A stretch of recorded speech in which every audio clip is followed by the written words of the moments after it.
Hai Sobat Ternak, perkenalkan nama saya Raven Kriston, mahasiswa dari Prodi Peternakan, Fakultas Pertanian, Universitas Sumatera Utara.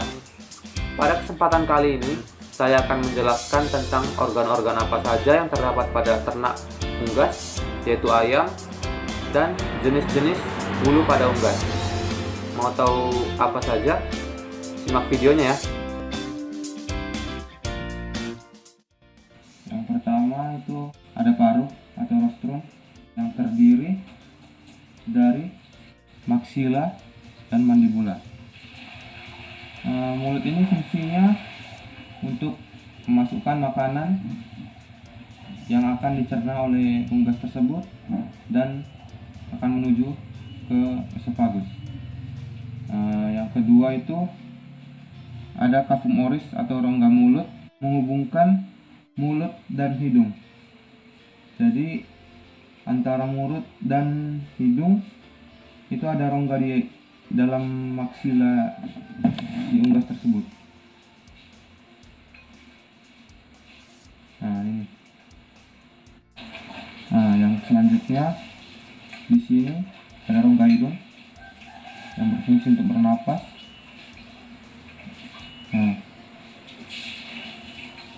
Ini. Kemudian ada yang namanya cera atau tonjolan di atas paruh ini. Kalau ini tidak ada fungsi tertentu dari bagian tersebut. Kemudian ada mata yang ditutupi oleh kedua kelopak, palpebra superior dan palpebra inferior. Dan di dalam mata tersebut ada membran atau selaput membran niktitan. Jadi mata ayam akan terlindungi oleh selaput tersebut. Yang selanjutnya ada yang namanya porus acousticus externus. Ini dia. Ini fungsinya sebagai telinga ayam untuk menangkap suara dari luar. Oke, yang selanjutnya kita masuk ke serviks. Serviks ini berbentuk panjang dan elastis. Ini fungsinya untuk menghubungkan antara kepala dan badan atau trunkus. Ini dia. Di bagian trunkus atau badan terdapat dua ekstremitas, yaitu ekstremitas anterior dan ekstremitas posterior atau kaki. Ekstremitas anterior dimodifikasi menjadi sayap pada unggas. Ini dia. Ekstremitas anterior ini di dalamnya terdapat tulang. Yang pertama itu tulang lengan atas yang disebut humerus. Terus ada yang disebut tulang pengumpil atau radius, dan di bawahnya terdapat tulang yang bengkok ya, yang dinamakan ulna. Habis itu ada tulang pergelangan atau ossa carpalia. Di bagian sini dia. Selanjutnya ada yang dinamakan dengan tulang tapometacarpus. Ini. Dan selanjutnya ada yang dinamakan digiti di sini. Banyak 3 buah. Kita lanjut ke ekstremitas posterior. Pada ekstremitas posterior itu terdiri dari tulang paha atau femur. Jadi di sini ada tulang lagi menghubungkan antara ekstremitas posterior dengan si trunkus. Ini yang dinamakan femur atau tulang paha. Ini ada di sini yang namanya patella atau lutut. Di sini ada tibia atau tulang kering dan fibula di sini kecil menempel pada tibia. Di sini ada tarsum metatarsus dan kemudian ada palang. Nah, di bagian kaudal terdapat seperti bangunan ya. Ini berfungsi sebagai tempat berpangkalnya bulu-bulu ekor, dan di atasnya ini ada yang namanya papila. Nah, ini bagian ini berfungsi sebagai tempat bermuaranya dari kelenjar minyak atau glandula uropigealis. Minyak ini berfungsi untuk meminyaki bulu ayam supaya tetap baik. Pertama itu kafum oris, berfungsi sebagai tempat awal masuknya makanan atau pakan daripada unggas. Yang kedua itu ada paring. Paring menghubungkan antara kafum oris atau rongga mulut ke esofagus.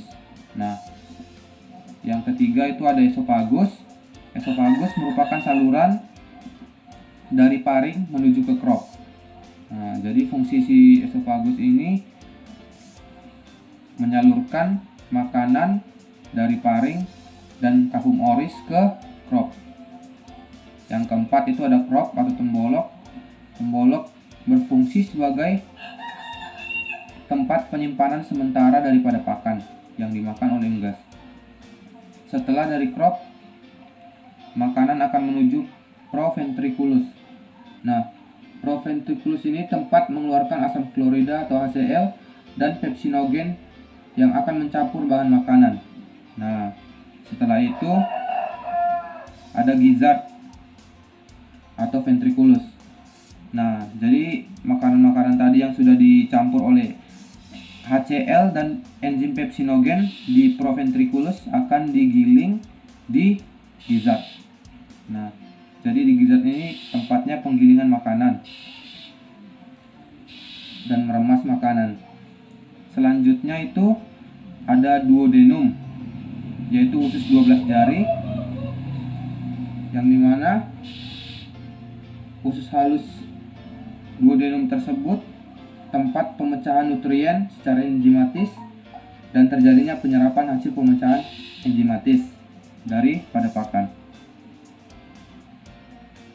Usus halus terdiri dari duodenum, jejunum, dan ileum. Nah, habis itu di sini terdapat cecum atau usus buntu berjumlah sepasang.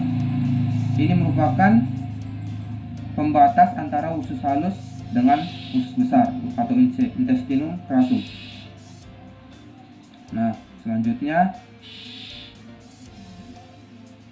di cecum ini berfungsi untuk membantu mencerna makanan yang memiliki susunan serat kasar yang tinggi dengan bantuan mikroba. Jadi apabila ayam memakan makanan yang mengandung serat kasar tinggi, nah di cecum ini terjadi pembusukan atau pencernaan makanan dengan bantuan mikroba atau mikroorganisme.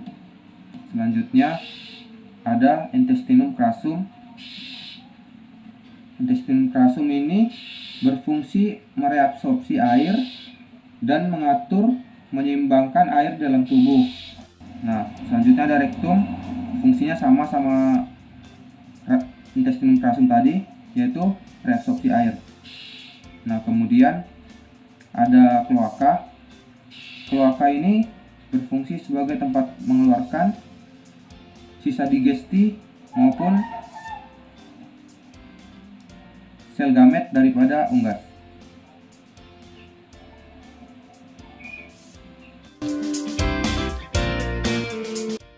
Yang pertama itu ada hidung. Hidung ini terbagi atas nares externus dan di dalamnya terdapat nares internus. Nah, setelah nares internus terdapat saluran bernama laring di dalam sini. Laring ini berfungsi untuk menghubungkan nares internus dengan trakea. Selanjutnya ada trakea. Trakea ini merupakan saluran yang menyalurkan O2 ke bronkus. Selanjutnya ada bifurcatio trachealis yang merupakan percabangan daripada trakea. Selanjutnya ada bronkus.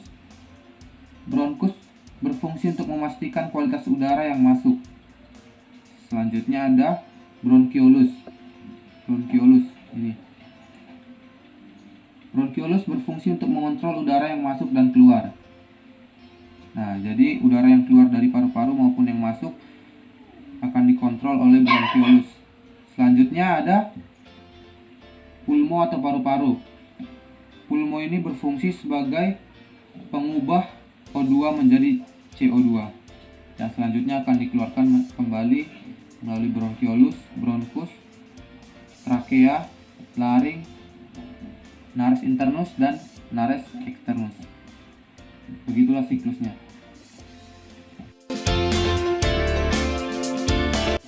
Yang pertama ada ginjal. Ginjal fungsi utamanya yaitu menghasilkan urin melalui filtrasi darah dan reabsorpsi beberapa nutrien misalnya glukosa dan elektrolit yang digunakan kembali oleh tubuh. Yang kedua itu ada saluran bernama ureter.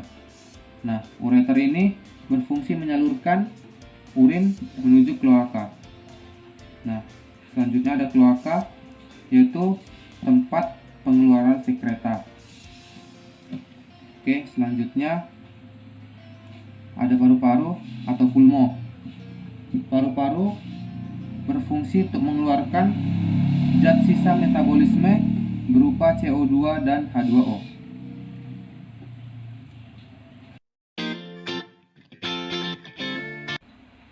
Yang pertama, ovarium. Ovarium berfungsi menghasilkan sel telur dan mematangkannya. Yang kedua itu ada saluran bernama oviduct yang terdiri dari infundibulum, magnum, isthmus, uterus, dan vagina. Nah, pertama infundibulum. Di dalam infundibulum, sel telur tadi dilapisi oleh albumin tipis. Selanjutnya ada magnum. Di dalam magnum, sel telur tadi dilapisi lagi oleh albumin sehingga memiliki lapisan lebih tebal. Selanjutnya ada isthmus. Di dalam isthmus terbentuk dua membran homogen yang disebut inner cell dan outer cell, terletak di albumin dan kulit. Selanjutnya ada uterus. Di dalam uterus terjadi pembentukan kerabang pada sel telur. Yang selanjutnya ada vagina. Nah, vagina ini berfungsi sebagai lubang senggama pada unggas. Oke, cukup sekian penjelasan dari saya. Apabila ada kata-kata atau ucapan yang kurang dimengerti, saya mohon maaf. Semoga video tadi dapat bermanfaat bagi kita semua. Terima kasih.